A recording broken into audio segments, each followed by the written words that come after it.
What does my grandma do in a small village in China without a phone? I'm curious, and that's why I went to China to find out.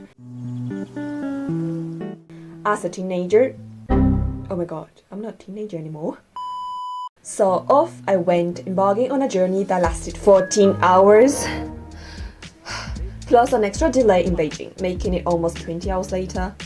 A few moments later. I thought I was going to perish along the way, and she would only see my spirit. Not much left after all the exams and university tortures, to be honest.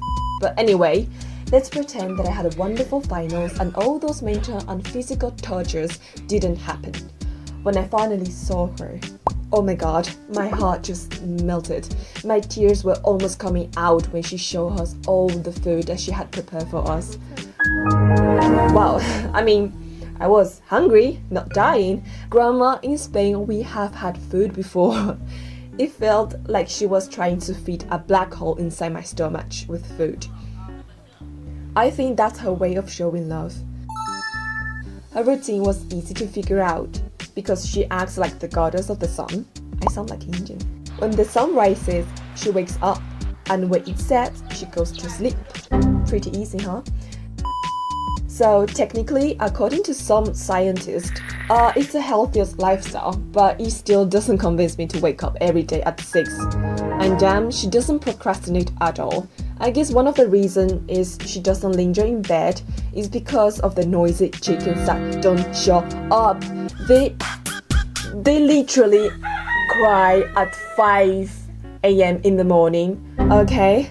And I'm just make me so stressed. So definitely fried chicken for lunch, that's for sure. Fried chickens.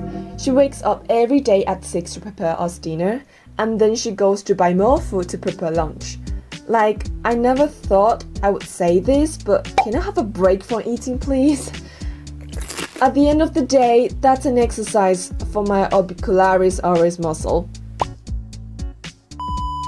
In a small village, there is a small jumbo sale every month, where most of the attendees are elderly because all the youngest ones are in a big city or foreign countries. When my grandma walks through all the little stores, she asks me if I want something, just like the old times, you know, when I was an 8-year-old little girl.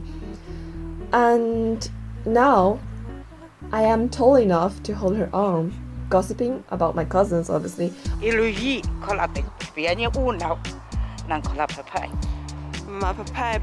While walking on a village road, and that's so romantic. It's like a Ghibli movie, but in a reality.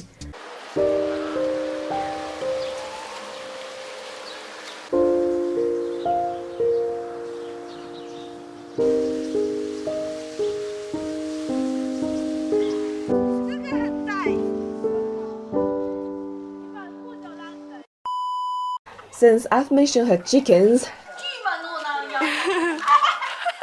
let's talk about them. She has at least 30 chickens for sure. They can make an orchestra or something.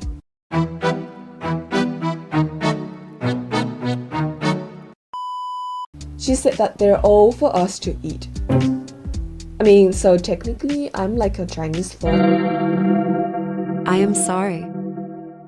For the chickens? Because the other half is for my aunties. So I guess the 15 chickens, they can leave before Chinese New Year. God, I'm going to hell because after you will see 15 chickens' corpses inside my stomach. Vegetables are another key food in our diet, and not surprisingly, my grandma has some field where she grows all her veggies.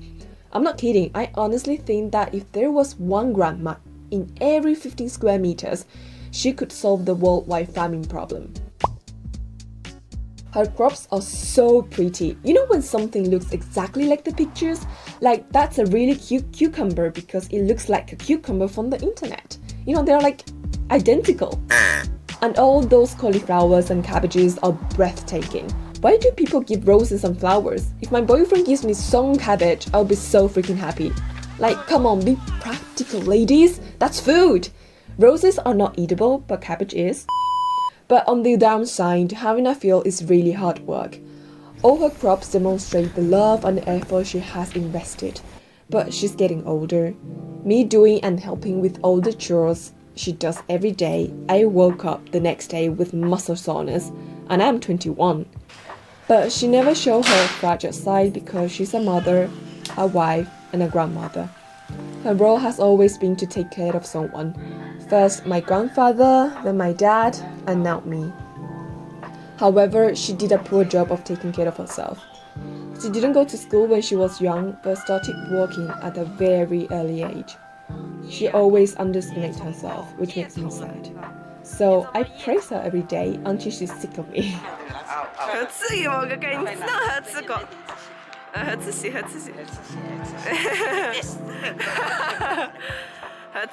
I want to show her that she can be anything she wants, and it's never too late. She can be a model, a superwoman, a little girl, and last but not least, a pink cute bear. I want to give her back all the happiness she never experienced when she was younger.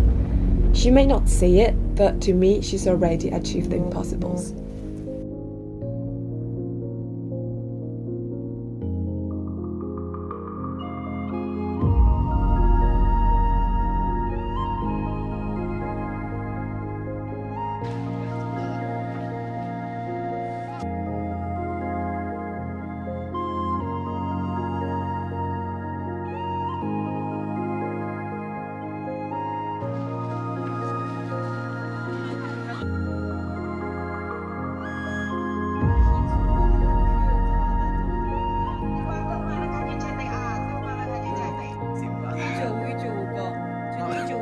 And that's a wrap for today, showcasing the daily life of my grandmother. I hope you enjoyed this video, and don't forget to subscribe for more content like this.